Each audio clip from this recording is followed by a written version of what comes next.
Recurring Story Part 1. The Sky Splits Open. It was a quiet evening in the small town of Willow Creek, where life moved at its usual slow pace. People were finishing their dinners, children played outside under the fading sunlight, and the skies above stretched, endlessly, dotted with twinkling stars. Everything seemed normal, until it wasn't. At exactly 8:47 p.m., a low rumble began to shake the ground. At first, no one paid much attention. Some thought it was thunder rolling in from afar. Others assumed it was just another passing truck on the highway nearby. But then the sound grew louder, deafening even, and something strange started happening overhead. The sky, which had been calm and clear moments before, suddenly split apart. It wasn't like clouds breaking or lightning flashing. This was something far more unnatural. A jagged crack appeared across the heavens, glowing bright white along its edges. It looked as though someone or something had torn open the fabric of reality itself. People froze in their tracks, staring upward in disbelief. Cars came to abrupt stops on the roads, drivers stepping out to see what was going on. Parents called their kids back inside, clutching them tightly as fear began to creep into their hearts. What was happening? Was it an earthquake, a storm, or something else entirely? And then they saw them, the ships, slowly emerging from the glowing. Fissure in the sky were massive objects, each one larger than anything anyone had ever seen. They were sleek and metallic, shaped like giant triangles with sharp edges that caught the faint glow of the moonlight. These weren't airplanes or satellites. They didn't move like anything human-made. Instead, they hovered silently, radiating power and menace. The largest ship alone was bigger than the tallest skyscraper in New York City. Its surface shimmered with intricate patterns that pulsed faintly, almost as if the ship itself were alive. Smaller vessels flanked it, darting around like insects protecting their queen. Together, they formed a fleet, a terrifying armada that filled the sky and blocked out the stars. Panic erupted almost instantly. People screamed, ran for cover, or simply stood frozen in place, unable to comprehend what they were witnessing. Phones buzzed everywhere as everyone tried to record the scene, share videos, or call loved ones. Social media platforms lit up with posts about alien invasions, doomsday prophecies, and desperate pleas for help. But amidst all the chaos, one thing stood out. The ships weren't attacking. For reasons no one could understand, the alien fleet remained motionless, hovering high above the earth. Their weapons, massive cannons and glowing turrets visible along their hulls, didn't fire. No lasers shot down from the sky, no bombs exploded, and no cities crumbled into dust. The aliens simply watched, waiting. This silence only made things worse. If they weren't here to destroy Earth, then why had they come? What did they want? And most importantly, how long would they wait before making their move? Unbeknownst to the terrified masses below, however, something extraordinary was about to happen. Hidden deep within Earth's atmosphere, humanity had its own secret weapon. For decades, governments around the world had quietly prepared for a moment like this, one where extraterrestrial visitors might arrive uninvited. Beneath layers of secrecy, engineers and scientists had worked tirelessly to develop technology so advanced that it bordered on science fiction. Massive star destroyers capable of rivaling any alien craft had been constructed in hidden facilities scattered across the globe. Powered by experimental fusion reactors and equipped with state-of-the-art weaponry, these ships were designed to protect Earth at all costs. As the alien fleet loomed overhead, Earth's leaders sprang into action. Emergency protocols were activated, and within minutes, orders were sent to deploy the star destroyers. Invisible until now due to cloaking devices, the ships began to materialize one by one, rising from their hidden bases and taking positions between the planet and the invaders. To the average person watching from the ground, it looked like magic. One moment the sky was empty save for the alien ships. The next, enormous vessels appeared out of thin air, dwarfing the alien fleet in both size and scale. Each star destroyer gleamed with polished metal, bristling with weapons that glowed. Ominously in the darkness, the reaction on the ground was immediate. Gasps turned into cheers as people realized what they were seeing. Humanity wasn't defenseless after all. Someone, somewhere, had been preparing for this day. Hope surged through the crowd, replacing the earlier panic with determination. High, above, aboard the lead Star Destroyer, Captain Marcus Reed gave the order to hold position. He knew better than to engage the enemy without understanding their intentions. His crew monitored every movement of the alien fleet, analyzing data and searching for clues. Whatever these beings wanted, humanity wasn't going down without a fight. But the aliens' reaction was unexpected. Rather than retaliating or showing aggression, their ships began to shift slightly, almost as if they were hesitant. Sensors aboard the Star Destroyers picked up unusual activity, fluctuations in energy readings, erratic movements among the smaller ships, and signs of confusion. It was clear. The aliens hadn't expected resistance. They had assumed Earth was primitive, vulnerable, and easy to conquer. Now, faced with humanity's own Star Destroyers, they were reconsidering their approach. Back on the ground, Dr. Emily Carter watched the unfolding drama unfold on live feeds inside a secure command center. Once ridiculed by her peers for suggesting alien life existed, she now found herself at the heart of humanity's greatest challenge.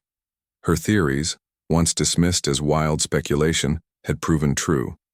And now, she was determined to ensure humanity survived whatever came next. As the standoff continued, one thing became painfully obvious.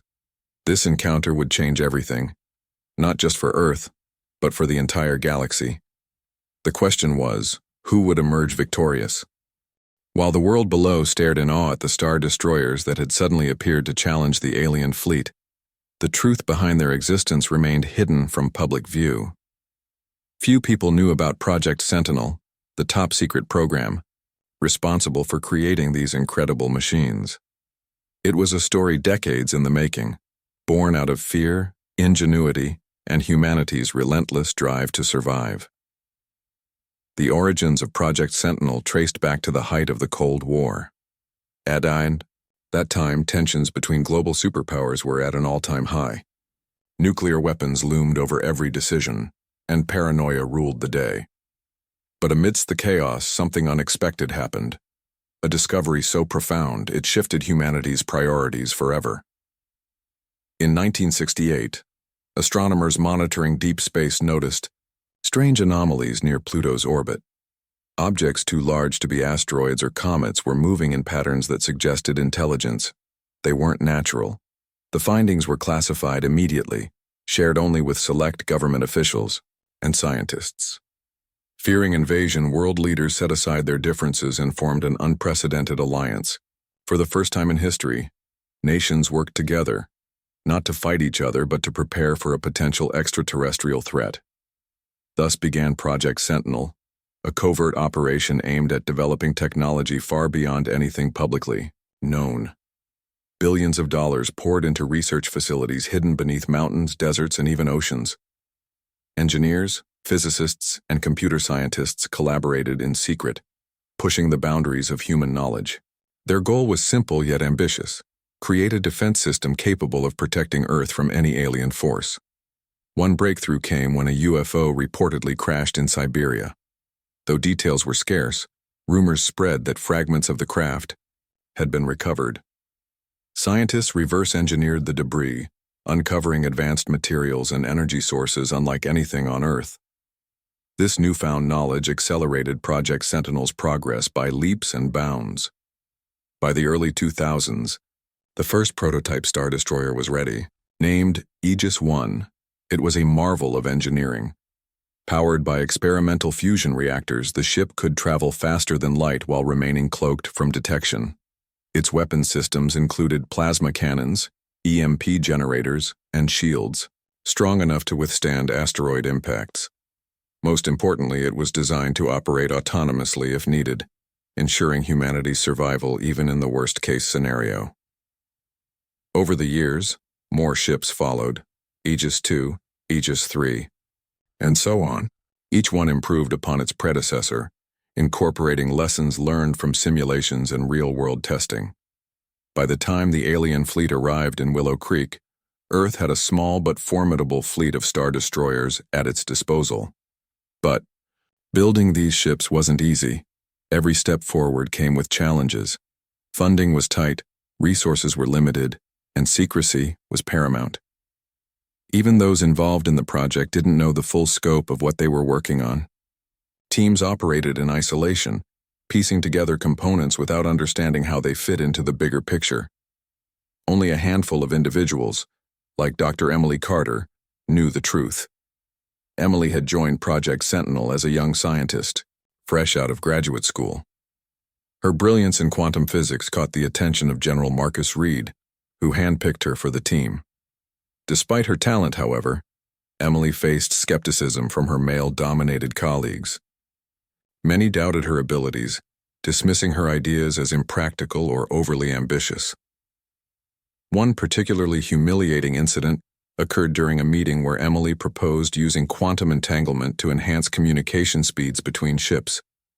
A senior scientist laughed openly, calling her suggestion science fiction nonsense. The room erupted in snickers, leaving Emily feeling humiliated, but she refused to give up. Determined to prove them wrong, she spent months refining her theory until it became undeniable. When the final version of the communication system went live, it revolutionized interstellar coordination and silenced her critics once and for all. Now, decades later, Emily stood in the command center, watching as the Star Destroyers took their positions against the alien fleet. She couldn't help but feel a mix of pride and vindication. All those years of hard work, ridicule, and sleepless nights had led to this moment. Humanity wasn't defenseless anymore. As the standoff continued, Captain Marcus Reed aboard Aegis 1 analyzed the alien fleet's behavior. Sensors revealed fluctuations in their energy signatures, suggesting confusion or perhaps fear. Whatever the reason, it was clear the aliens hadn't anticipated such resistance. They had likely assumed Earth was primitive, incapable of mounting a serious defense. Now, faced with humanity's Star Destroyers, they were rethinking their strategy. Back on the ground, ordinary citizens watched the drama unfold on television screens and social media feeds. News anchors struggled to explain what was happening, speculating wildly about everything from alien diplomacy to imminent war. Conspiracy theories ran rampant, with some claiming the entire event was staged by governments to distract from economic crises. Amidst the chaos, one group remained eerily calm. Military personnel stationed around the globe, soldiers and pilots, trained for scenarios like this, though none expected to face actual extraterrestrials. Orders came down from Central Command. Stand ready, but do not engage unless provoked. Meanwhile, the Star Destroyers maintained their positions, projecting strength without aggression. Plasma cannons charged but didn't fire, creating dazzling displays of energy that illuminated the night sky. To anyone watching, it was a show of power, a clear message to the aliens that Earth meant business. Dr. Emily Carter, however, knew better. While the Star Destroyers looked invincible, they weren't infallible. Each ship required immense amounts of energy to function, and prolonged use of their cloaking devices drained resources quickly. If the aliens called their bluff and launched an attack, humanity might find itself overwhelmed. Still, Emily believed there was another way. Instead of relying solely on brute force, she proposed a bold plan: communicate directly with the aliens. Using the quantum communication system she had developed years ago, Emily suggested broadcasting a message detailing Earth's technological capabilities. "They need to understand we're not afraid," Emily told General Reed during a tense briefing. "If we can intimidate them psychologically, maybe we won't have to fight at all." Reed hesitated. Communication carried risks. What if the aliens misinterpreted the message? What if they saw it as a sign of weakness? But after consulting with his advisors, he agreed to proceed. Better to try diplomacy than risk annihilation. Moments later, the transmission went out. Encoded in universal mathematical language, the message included schematics of Earth's Star Destroyers, data on their fusion reactors, and footage of simulated combat scenarios. It was a calculated gamble, one that could either defuse the situation or escalate it further. The effect was immediate. Alien ships began retreating slightly, their formations breaking apart. Clearly, they hadn't anticipated such sophistication. Panic rippled through their ranks, evident in the erratic movements picked up by Earth sensors. Emily allowed herself a small smile. Humanity had just won the psychological battle. But the war, if it came to that, was far from over. The alien fleet's reaction to Earth's bold transmission was swift and telling. Ships that had previously hovered confidently now shifted uneasily, their formations breaking down into disarray. The once unified armada scattered slightly, as if unsure of what to do next. For the first time since their arrival, it became clear they were afraid. Dr. Emily Carter watched the live data streaming into the command center with a mix of satisfaction and caution. Her gamble had paid off. By broadcasting Earth's technological prowess, she had forced the aliens to rethink their assumptions about humanity. But Emily knew better than to celebrate too soon. Fear could lead to unpredictable behavior, and there was no guarantee the aliens wouldn't retaliate. "They're scared," Captain Marcus Reed said over the comms, his voice steady but tinged with disbelief. "I never thought I'd see the day when an alien fleet backed down from us." "Don't underestimate them," Emily replied sharply. "Fear can make people, and aliens, do desperate things. We need to stay one step ahead." Her words carried weight. Despite the apparent advantage, humanity couldn't afford complacency. The Star Destroyers were powerful, yes, but they weren't invincible. Every second the standoff continued, drained. Precious resources, especially the cloaking devices that kept the ships hidden until moments ago. If the aliens decided to strike, humanity would have to act quickly and decisively. Emily proposed another daring move. Instead of waiting for the aliens to regroup, she suggested using psychological tactics to further destabilize them. Drawing on her expertise in behavioral science, she argued that small, calculated actions could keep the aliens off balance. "We don't need to fire a single shot," she explained to General Reed during a strategy meeting. "Just show them. We're always 3 steps ahead. Make them question everything they think they know about us." Reed nodded slowly. Though he was a soldier trained for combat, he recognized the wisdom in Emily's approach. War wasn't just about brute force, it was also about outthinking your opponent. With Emily's guidance, he issued new orders to the Star Destroyer fleet. A game of cat and mouse high above Earth, the Star Destroyers began executing a series of maneuvers designed to intimidate rather than annihilate. Plasma cannons charged to full power, bathing the night sky in eerie blue light, but no shots were fired. Instead, the beams pulsed rhythmically, creating dazzling displays that mimicked attacks without causing harm. To anyone watching from below, or from the alien ships, it looked like Earth was preparing for war. But Emily's plan was more subtle. She wanted the aliens to believe humanity was holding back. Not because it lacked strength, but because it didn't need to use its full potential. Yet, meanwhile, smaller drones deployed from the Star Destroyers buzzing around the alien fleet like insects. These unmanned probes darted unpredictably, occasionally firing harmless bursts of energy at the larger ships. Each action was carefully calibrated to provoke confusion rather than outright hostility. The aliens' response was fascinating. Their massive vessels began retreating further, moving farther away from Earth's atmosphere. Some ships even powered down certain systems, conserving energy while they assessed the situation. It was clear they hadn't anticipated such cunning from their supposed primitive opponents. Back in the command center, Emily monitored the aliens' movements closely. She noticed patterns emerging: hesitation, retreat, and sporadic attempts to communicate. Using advanced translation algorithms developed by Project Sentinel, linguists worked tirelessly to decode the signals coming from the alien fleet. "It's not aggression they're signaling," one of the analysts reported. "It's curiosity, they want to talk." Emily's heart raced. Could this be true? Had humanity's show of strength convinced the aliens to seek diplomacy instead of conflict? If so, it presented an opportunity, one that could change the course of history forever. Bridging the gap. With approval from General Reed, Emily took charge of establishing communication with the aliens. Working alongside a team of linguists, cryptographers, and AI specialists, she crafted a message designed to convey both humanity's resolve and its willingness to negotiate. The message included images of Earth's diverse landscapes, recordings of human languages, and mathematical equations meant to demonstrate logical reasoning.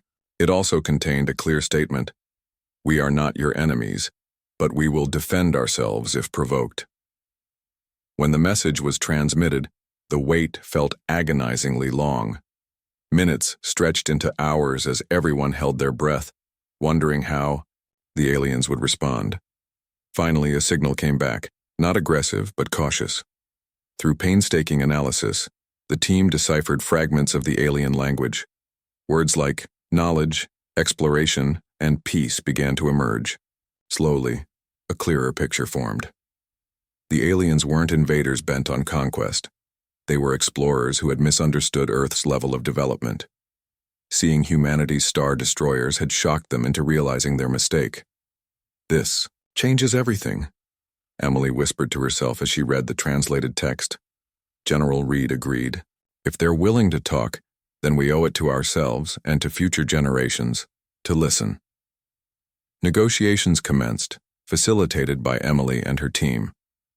Quantum communication systems allowed near-instantaneous exchanges between Earth and the alien fleet, bridging the vast distance separating the two species. At first, progress was slow.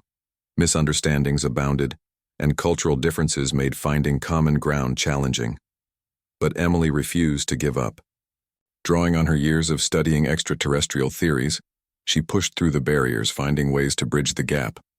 One breakthrough came when the aliens expressed interest in Earth's biodiversity, a resource they claimed was rare in their own corner of the galaxy. In return, they offered access to their advanced technology, including medical advancements capable of curing diseases and extending lifespans. The implications were staggering. Humanity stood on the brink of a new era, an age of collaboration rather than conflict. But skepticism lingered. Not everyone trusted the aliens' intentions. Critics argued that sharing knowledge could leave Earth vulnerable to exploitation. Others worried about the ethical ramifications of aligning with an unknown species. Emily understood these concerns but believed the benefits outweighed the risks. "This isn't just about us," she told General Reed during a heated debate. "It's about our children and their children after them. Imagine what we could achieve together." Trust, but verify. As negotiations continued, Emily insisted on implementing safeguards to protect Earth's interests. Any agreement reached with the aliens would include strict protocols to ensure transparency and accountability. Drones equipped with monitoring devices were dispatched to the alien ships, providing real-time data on their activities. At the same time, Earth's governments debated the terms of the proposed alliance. World leaders convened emergency summits, hashing out details late into the night. While some embraced the idea of cooperation, others remained wary, urging caution. For Emily, the process was exhausting, but exhilarating. Once ridiculed for her ideas, she now found herself at the forefront of humanity's greatest achievement. Her former detractors, including the professor who had mocked her theories, publicly apologized, acknowledging her role in averting disaster. Yet Emily didn't dwell on past grievances. Standing in the command center, surrounded by glowing screens and murmurs of activity, she gazed at the stars. The sky, once a source of fear and mystery, now represented hope.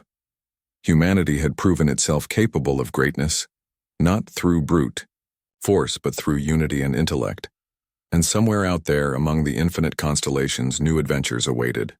The negotiations between humanity and the alien fleet entered a delicate phase. Both sides were walking a tightrope, balancing trust with caution. For Earth's leaders, the stakes couldn't have been higher. While the aliens claimed to be explorers, seeking knowledge rather than conquerors bent on destruction, skepticism remained. Humanity had seen enough science fiction stories to know that appearances could deceive. Dr. Emily Carter found herself at the center of this historic moment. Once dismissed as a dreamer whose theories about extraterrestrial life were laughed at, she now carried the weight of the world on her shoulders. Her ability to bridge the gap between species was unparalleled, but even she knew that words alone wouldn't guarantee peace. Actions mattered more than promises, and both sides needed tangible proof of goodwill before moving forward. As days turned into weeks, progress was slow but steady. The aliens, now identified as the Veilith, a nomadic race from a distant star system, shared fragments of their culture and history through carefully constructed messages. They explained that their society valued exploration above all else, driven by an insatiable curiosity about the universe. However, they also admitted that their encounters with other civilizations hadn't always gone smoothly. Misunderstandings, much like the one with Earth, had led to conflicts in the past. "They're trying to make amends," Emily told General Reed during one of their daily briefings. "They don't want another war. Not here, not now." "But how do we know they're telling the truth?" Reed countered. His voice was calm, but his eyes betrayed his unease. As a soldier, he understood the risks of trusting too quickly. "We verify everything," Emily replied firmly. "Every claim they make, every piece of technology they offer, we test it thoroughly. Trust is earned, not given freely." A test of intentions to prove their sincerity, the Veilith proposed. A joint experiment. Using their advanced medical technology, they offered to cure a deadly disease that had plagued humanity for decades: pancreatic cancer. It was a bold move, designed to demonstrate their peaceful intentions while showcasing their capabilities. Emily spearheaded the project, working alongside a team of doctors, scientists, and ethical advisors. The procedure involved using nanobots, microscopic machines capable of repairing damaged cells at a molecular level. Though revolutionary, the idea raised concerns among skeptics. What if the nanobots malfunctioned? What if they caused unforeseen side effects? Despite the risks, desperate patients volunteered for the trial. Among them was Sarah Bennett, a young mother of 2 who had been diagnosed with stage 4 pancreatic cancer just months earlier. Facing the prospect of leaving her children behind, she agreed to participate, hoping for a miracle. The procedure took place aboard one of the Star Destroyers, under strict supervision. Cameras recorded every step, ensuring transparency. When the nanobots were injected into Sarah's bloodstream, the tension in the room was palpable. Minutes passed, then hours. Finally, scans revealed astonishing results. The tumors had shrunk significantly, and healthy tissue was regenerating at an unprecedented rate. "It worked," Emily whispered, tears welling up in her eyes as she watched the data stream in. It actually worked. News of the successful trial spread quickly, sparking hope around the globe. For the first time, humanity glimpsed the potential benefits of collaboration with the Veilith. Critics who had doubted the aliens' motives began to soften their stance, though calls for vigilance persisted. Building bridges encouraged by the positive outcome, the Veilith extended another olive branch. They requested permission to study Earth's biodiversity, particularly its oceans and rainforests, which teemed with life forms unlike anything they had encountered elsewhere. In exchange, they promised to share knowledge about sustainable energy sources and interstellar travel. Earth's governments debated the proposal fiercely. Some argued that granting access to such sensitive ecosystems posed a security risk, while others saw it as an opportunity to address pressing environmental issues. After lengthy discussions, a compromise was reached.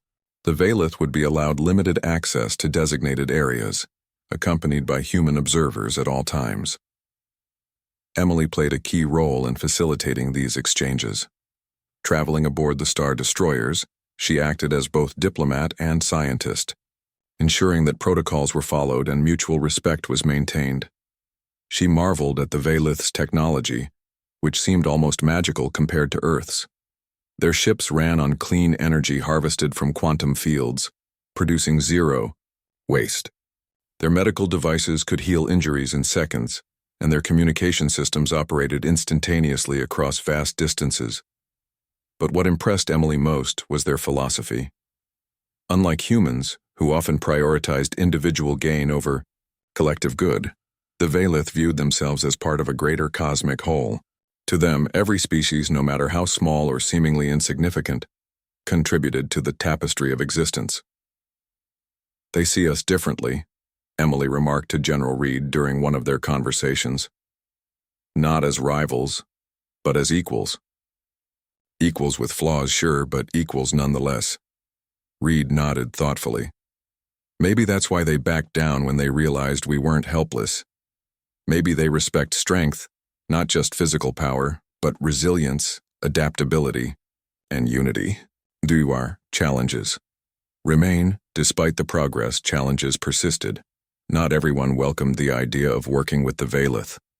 Conspiracy theorists claimed the aliens were manipulating humanity, luring them into a false sense of security before striking. Others feared that sharing Earth's resources, even under controlled conditions, could lead to exploitation.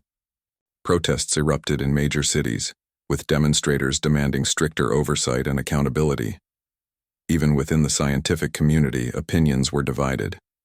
Some researchers embraced the partnership, eager to learn from the Valith's expertise.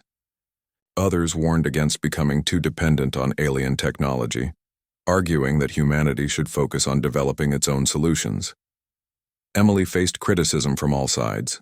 Former colleagues accused her of compromising Earth's autonomy, while politicians questioned her judgment. Yet she remained steadfast, reminding everyone of the bigger picture. "This isn't about us versus them," she said during a televised address. "It's about survival. Survival in a universe far larger and more complex than we ever imagined. If we can work together, we might stand a chance. If we let fear divide us, we'll lose everything." Her words resonated with many, though doubts lingered. Trust, after all, wasn't built overnight. A new alliance, slowly but surely, the foundation of a new alliance began to take shape. Joint projects sprang up around the globe, ranging from renewable energy initiatives to medical research, breakthroughs. Schools incorporated lessons about the Valith into their curriculums, teaching students about the importance of cooperation and understanding.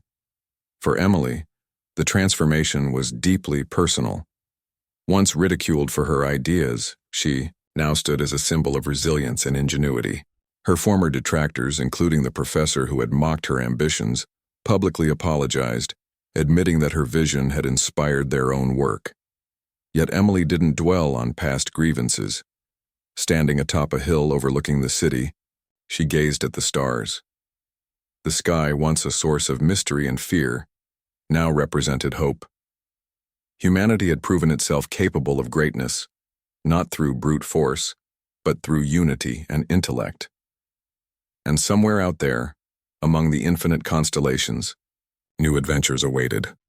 The alliance between humanity and the Valith marked the beginning of a new chapter in Earth's history. It wasn't perfect, far from it, but it was a start. For the first time, two vastly different species had come together not out of fear or conquest, but with a shared vision for the future.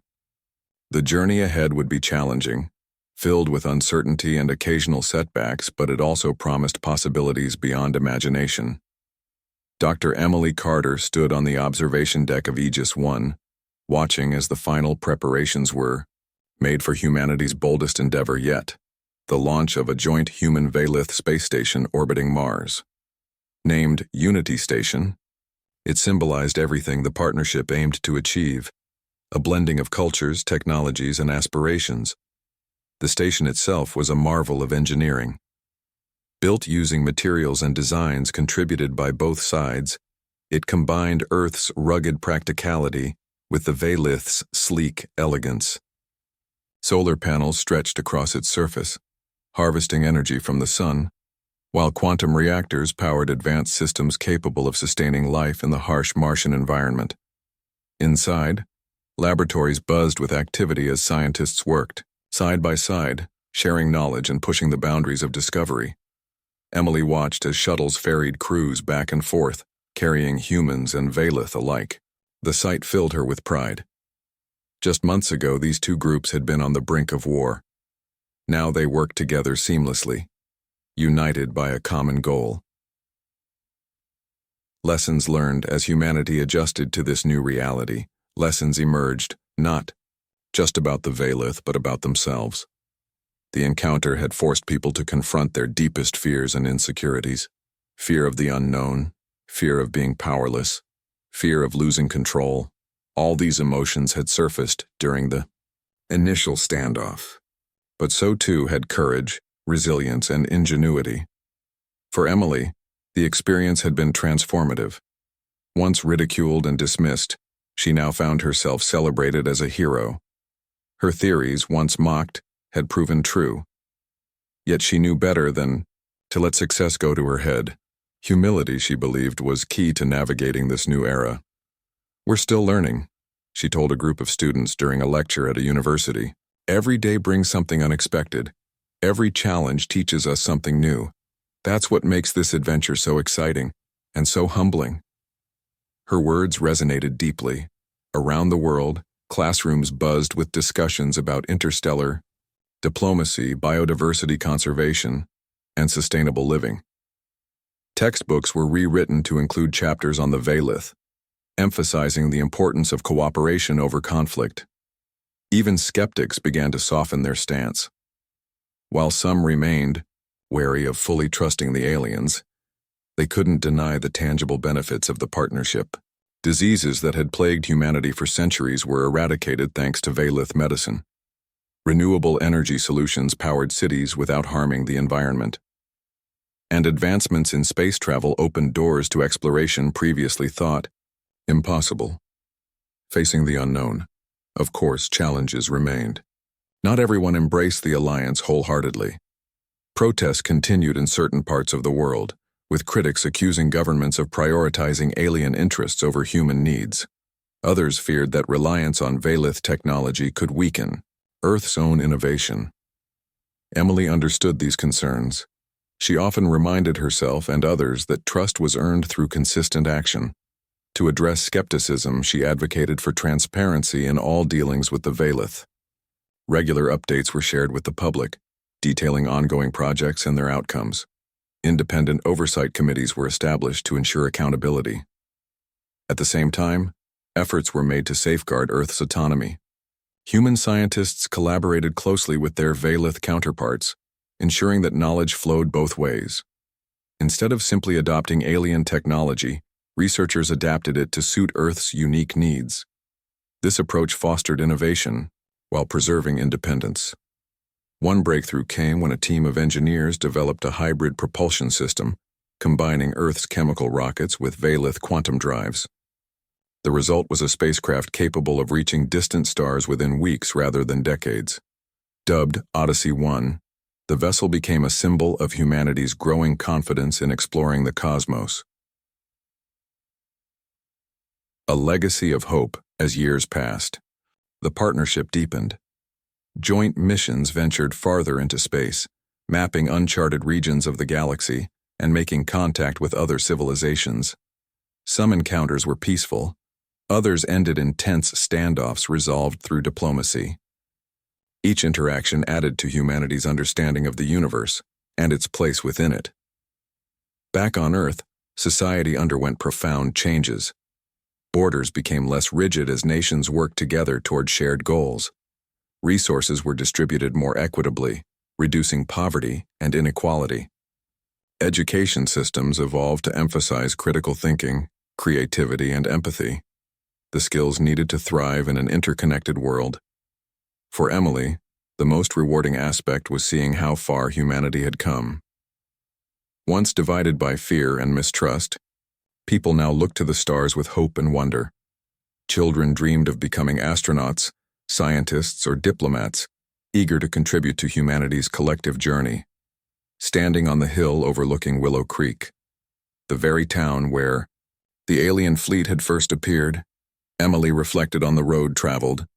The scars of that fateful night still lingered in the memories of many, but they served as reminders of how far humanity had progressed. "Fear can paralyze us," she said softly to herself, "but it can also motivate us to rise above our limitations. We prove that we're stronger together, not just as humans, but as part of something greater." Above her, the sky stretched endlessly, dotted with stars that no longer seemed so distant.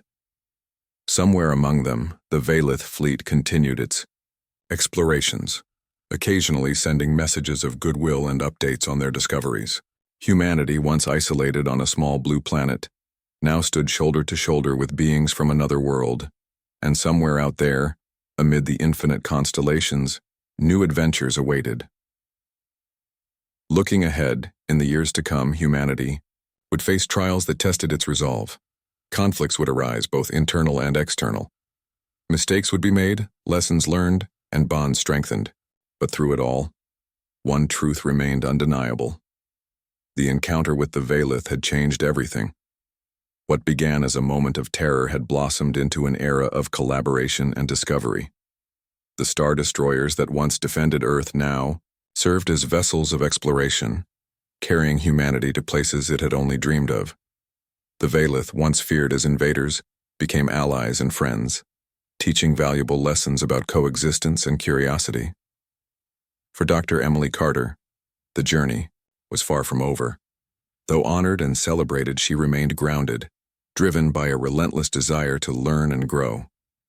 Her story, a tale of perseverance, brilliance, and unwavering belief, inspired countless others to dream bigger and aim higher. As the sun dipped below the horizon, painting the sky in hues of orange and purple, Emily smiled. The future was uncertain, yes, but it was also full of promise. Together, humanity and the Valith had taken the first steps toward a brighter tomorrow, and in the vastness of the universe, anything was possible.